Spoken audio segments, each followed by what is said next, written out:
Assalamualaikum warahmatullahi wabarakatuh. Apa kabar semuanya anakku? Semoga Allah selalu melindungi kita, menyertai kita dalam proses pembelajaran kali ini. Apa yang akan kita bahas hari ini anak-anakku semuanya? Satu adalah tentang keberagaman.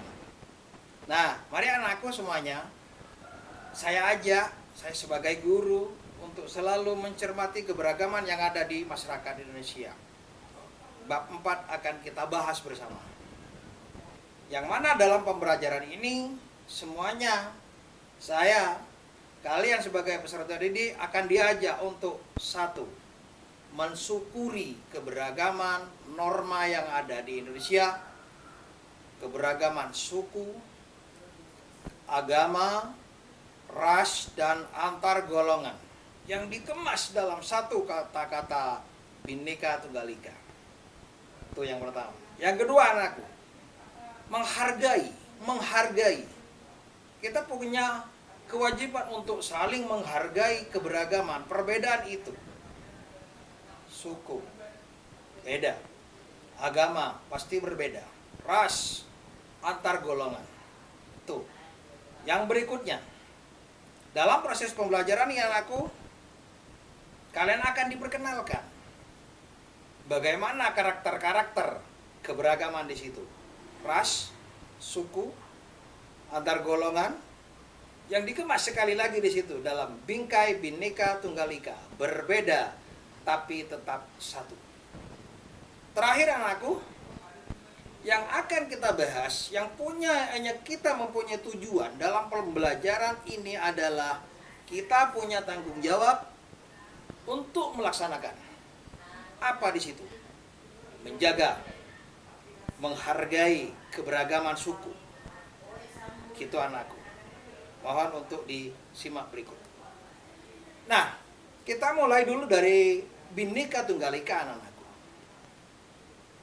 Sejarah mencatat bahwa Bhinneka Tunggal Ika sudah mampu mengayomi keberagaman yang ada di Indonesia. Yang ada di situ tentang Bhinneka Tunggal Ika berbeda, tetapi tetap satu tujuan. Apa tujuannya di situ? Tujuannya adalah terkemas dalam Pancasila. Nah, anak-anakku kita lihat makna dari Bhinneka Tunggal Ika di situ berbeda-beda namun tetap satu. Masih ingat anakku semuanya? Kata-kata di sini diambil dari apa? Dari bahasa apa? Sanskerta. Ada yang mengatakan huruf Pallawa. Yang kalau digambarkan dalam burung Garuda Pancasila di situ diapit oleh cengkeraman sang Garuda bertuliskan Bhinneka. Ada di cengkeraman. Mananya kita punya tujuan untuk selalu bersatu. Berbeda tapi tetap satu. Nah, anakku semuanya, perlu kita melihat sejarah. Sejarah mencatat bahwa Bhinneka Tunggal Ika di situ yang dalam sejarah ditulis dalam kitab Sutasoma Karangan Empu Tantular yang hidup di Kerajaan Mojopahit di situ. Beragam di situ pada saat Kerajaan Mojopahit ada beragam apa? Suku, ada Jawa, ada Sunda, ada Cina. Coba dilihat di situ. Bagaimana besarnya di situ Kerajaan Mojopahit yang di saat di situ dipimpin oleh Hayam Wuruk Mahapati Gajah Mada. Nusantara menjadi satu dalam genggaman kekuasaan Mojopahit. Tuh, anakku semuanya. Nah, anakku semuanya, melihat dari itu semuanya, dari Sabang sampai Merauke, banyak pulau, banyak keberagaman, banyak suku di situ. Yang luas Indonesia di situ mencapai 5.190 juta kilometer persegi. Jumlah pulaunya berapa di situ anakku semuanya? Lebih dari 10.000 pulau. Ada yang mengatakan 17.508 pulau Itu yang tercatat. Belum yang tidak tercatat di situ anak. Betapa luasnya Indonesia di situ. Betapa lebarnya di situ. Kalau tidak ada keinginan kita untuk bersatu dalam bingkai Bhinneka Tunggal Ika, tidak bisa dibayangkan apa yang akan terjadi anakku semuanya. Nah, apa yang membedakan anakku semuanya? Yang menyebabkan kok begitu? Kok beda? Jawa bahasanya gitu. Orang timur rambutnya keriting. Orang utara daya di situ kulitnya putih.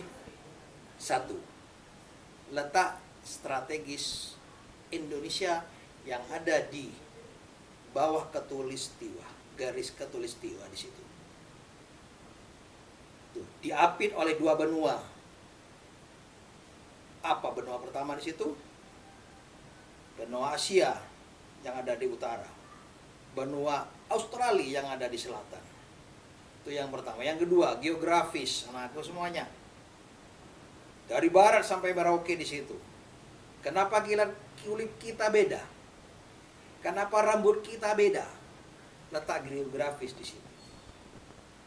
Di daerah utara, pada saat bulan-bulan Januari, di situ dingin. Di daerah selatan Katulistiwa, panas.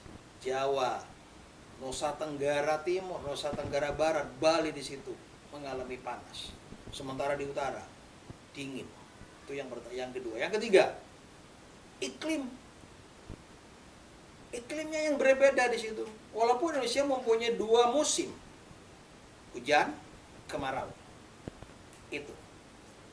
Berikutnya, sikap terbuka masyarakat Indonesia yang selalu menerima budaya yang lain.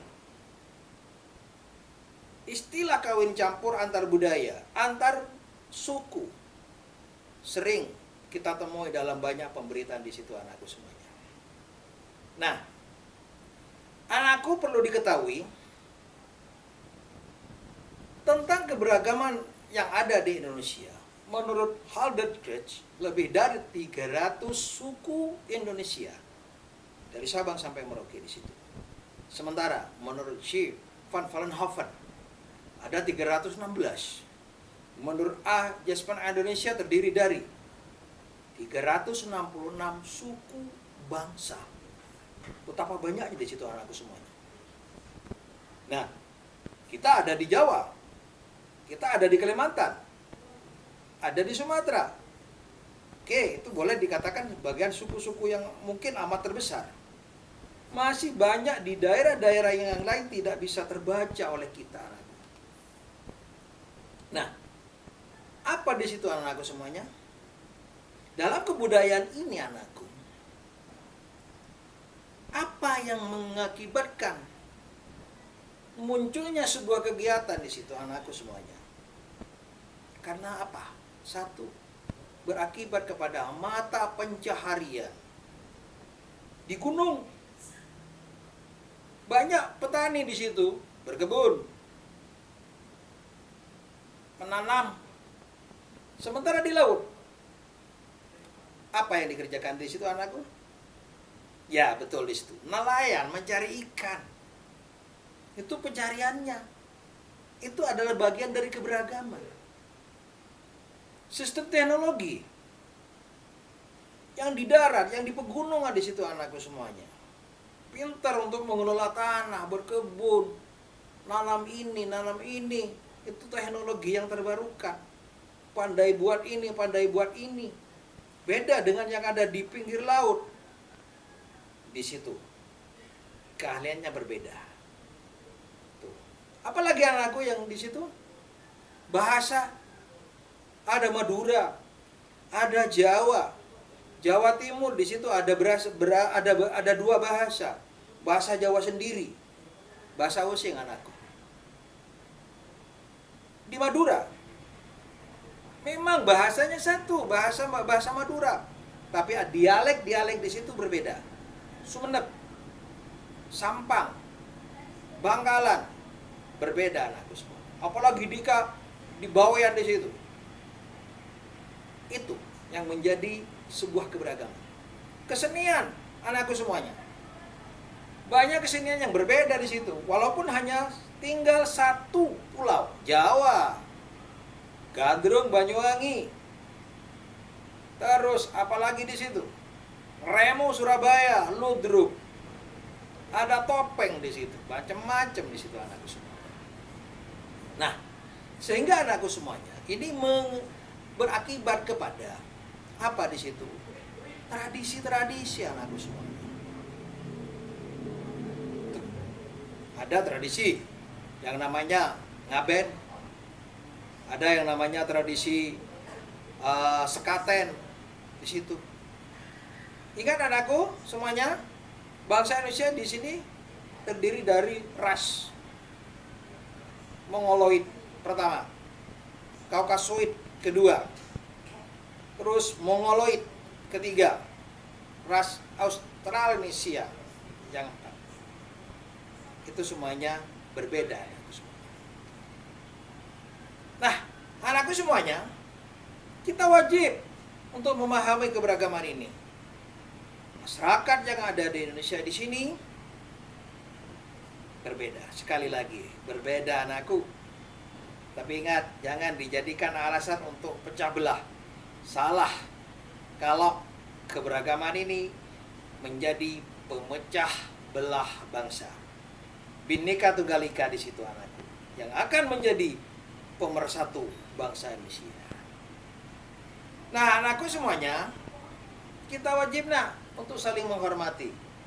Saya Jawa, di luar sana ada yang dari luar-luar Jawa, ada Kalimantan, ada Dayak, ada Banjar.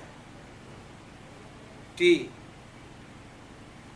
Sumatera sana ada Batak, ada Aceh, ada Lampung, banyak di situ. Nah, di Jawa sendiri dari barat sana ada suku Baduy, ada Banten, ada Betawi. Jawa Tengah ada Brebes, ada Solo, ada Jogja.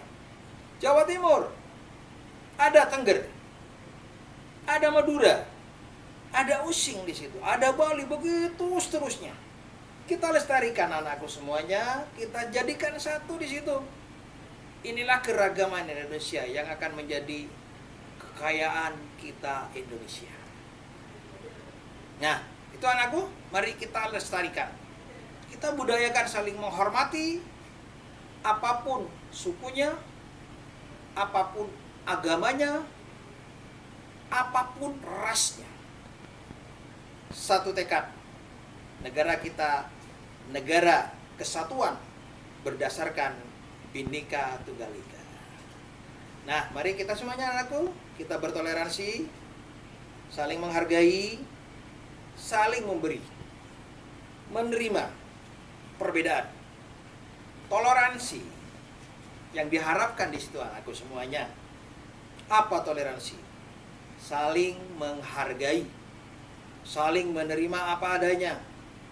Tidak boleh membuli dengan kekurangan teman. Yang kulitnya hitam dijelekan karena hitam, yang putih yang matanya sipit, jangan.